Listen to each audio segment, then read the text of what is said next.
Hey friends, good morning. It's still morning, right? Yeah, it's 11 o'clock here. Hey, good morning, good morning. I hope you are having an absolutely incredible week.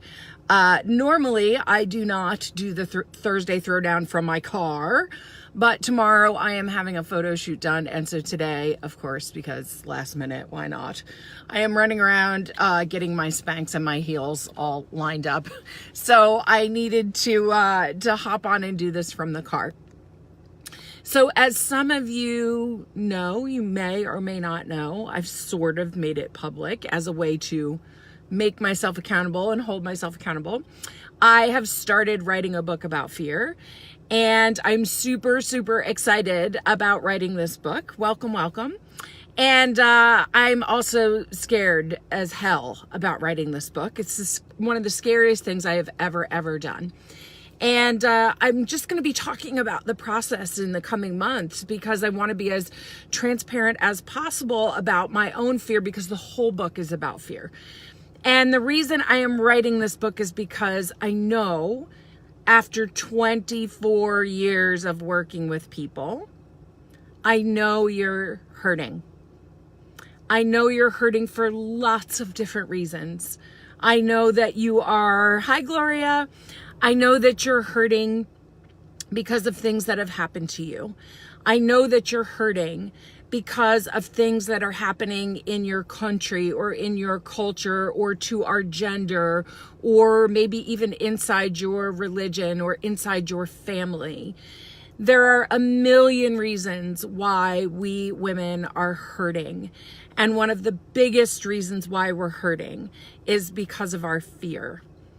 And when we can begin to understand our fear and understand the truth of fear and deconstruct it in a way that allows us not to be fearless, because quite honestly, I think fearlessness is complete and utter bullshit. And you're going to hear me talk about this over and over and over, and it's in the book. But that we can feel into our fear. We can understand the lies and the stories that it tells us, and we can find a way to build our brave and get into action and move forward. Then, ladies, the truth is, we women will rise up and change the world. That is just the truth of it. So today, I want to talk to you a little bit about fear stories. And fear stories come up in a few different ways. And again, I go deep into this in the book. But for our, intents and purposes today, let's talk about the basics. Fear stories can come to you based on things that have already happened to you. So if you're like me and you've experienced trauma, I've experienced multiple traumas. Mine began with sexual abuse at a very, very young age. And I have experienced several other traumas between then and my now, age 47. Those traumas, and even experiences that aren't traumatic but are negative, can create stories in your head that cause you to live by them, to live in fear, to live based on the truth that this thing happened to me, which means it can happen to me again, and now I'm in fear all the time. Or you can be living in a situation right now. Maybe it's having a controlling partner or spouse. Maybe it's financial difficulty. Maybe it's trouble with your health. Maybe it's domestic violence. Maybe it's gender bias and discrimination, or discrimination because of the color of your skin or the faith that you live by, right? And fear is going to latch on and tell you all kinds of stories about why you cannot move forward, and why you cannot make a difference in the world, and why you cannot change things, and why you're a victim, and why you're trapped. Fear is going to tell you a whole bunch of bullshit about that. Then we have another way that fear stories show up, and that's through our culture. It's from the patriarchy. It's sometimes from religion. It's sometimes from our political parties. Sometimes they're generational stories that have just been passed down over and over and over and over again.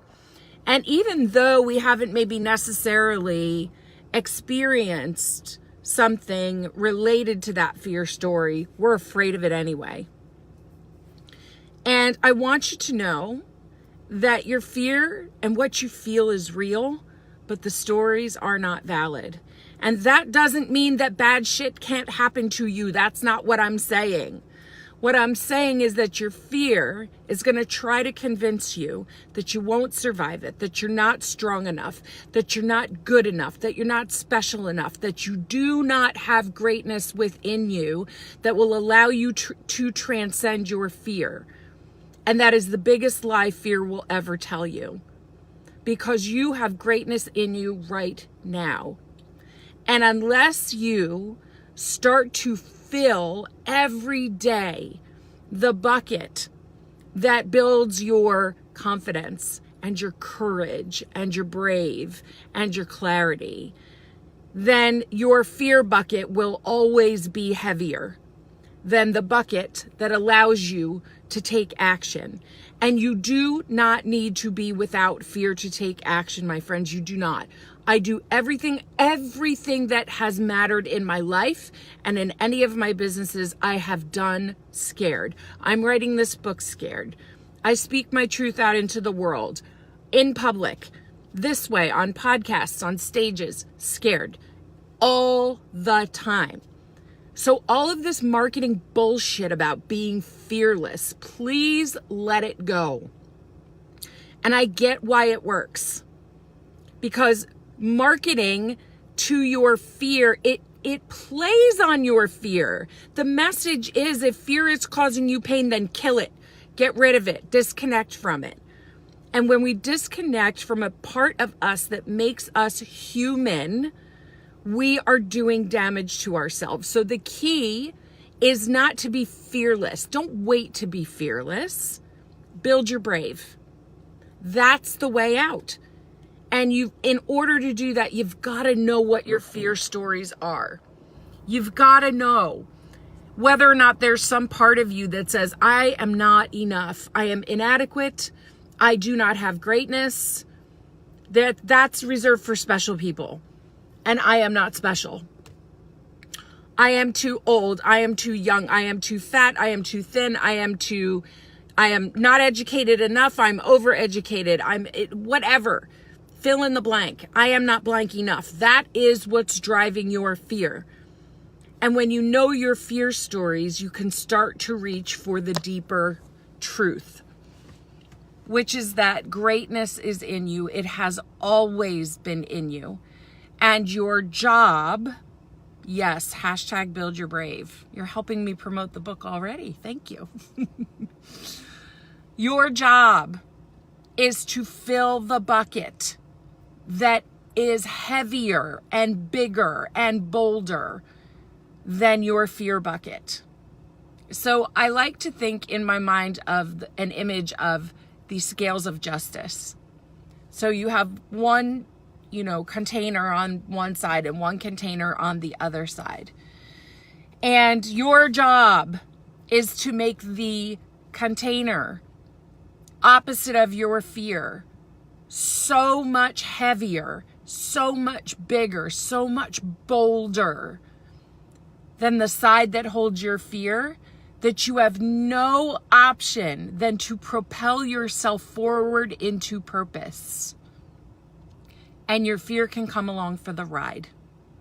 So please, I know you're going to see marketing everywhere. I know you're going to see books with the title fearlessness, fearless this, fearless weight loss, fearless love, fearless wealth, fearless intimacy, fearless. Let it go, my friends. Stop buying into that marketing that's telling you that you've got to be fearless in order to have success. You do not. You can be scared shitless and change the world.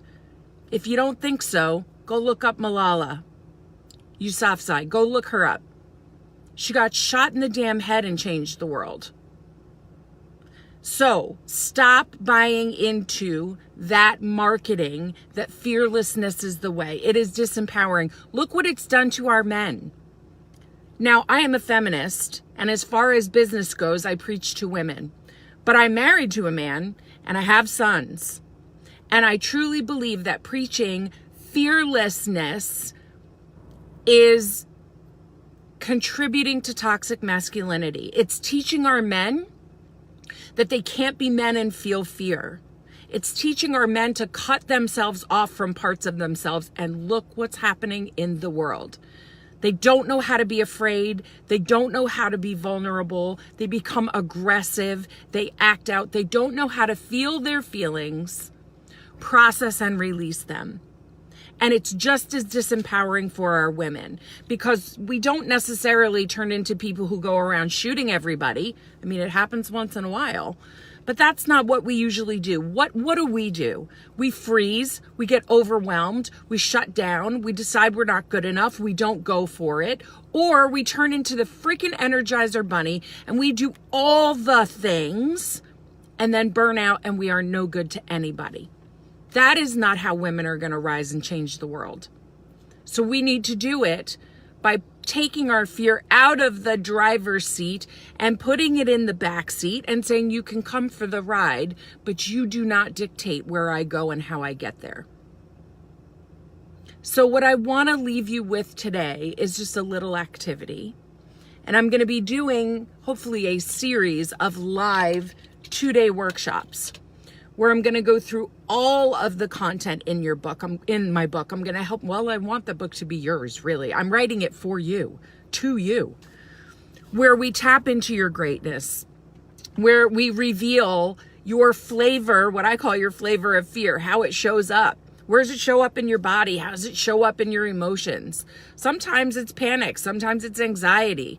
Sometimes it's irritability. Sometimes it's just full on, holy shit, I'm shaking. Other times it's just this quiet, insidious, never-ending self-doubt. And we're going to take a look at what your stories are. What are your personal stories? And then we're going to move them all to the back and fill the other side of the scale so it tips. It becomes so heavy that you cannot help but move forward, and you move forward with courage and clarity and passion and purpose and bravery, but you bring your fear with you. And so if that is the kind of workshop that you know you need, stay tuned. If you're not already inside my Disruptors Nation Facebook group, please go over and join, because I'm going to be dropping all of the information about the very first workshop in there. I'm also looking to interview 100 women for the book, and a handful of you I'm going to pull out and say, let's do a video series. I want to interview you and get your story of triumph in the face of fear, not without fear. That you had fear and you built your brave and you triumphed in the face of fear, so that we all together can empower millions of women to live up and into their greatness and change the world. So today, here's what I want you to do. Go join the Facebook group if you haven't already. Number 2, find the link in the group. I don't have it with me right now because I'm in my car. And if you have a story of triumph while you were bringing your fear, I want to hear your story. I want to share it with the world. Fill out the interview application and tell me all about your story. I mean, brag. I want to hear about how fucking amazing you are and how brave you are. And I want to hear about your fear stories. And number 3, take some time today and start to brain dump your fear stories. What does your fear tell you that you cannot do, you're not allowed to do, you will never be able to do? All the reasons why you're inadequate, all the reasons why you don't have greatness, you're not unique, you have nothing to offer, that nobody's going to give a shit, that you're going to be laughed at and rejected, and all the reasons why, even if you are rejected, you won't survive it. These are your bullshit fear stories, and my job, my greatness, my personal power, my contribution to the world is going to be helping women get past that, build their brave, and go make a huge impact on the world to disrupt the things that no longer serve, so that we can recreate beliefs and systems and habits and patterns and businesses and companies and countries and movements that serve the greater good. So that is from me to you with much love today, my friends. If this is something that spoke to you and you think your friends, your family, your clients, your customers, your team needs to hear this, hit share. And please get this message out to people so that we women together can stop buying into this crazy masculine bullshit fearlessness, and we can be bold, build our brave, and do things scared and change the world together. All right, friends, sending you off as always into the rest of your day and your week with much love.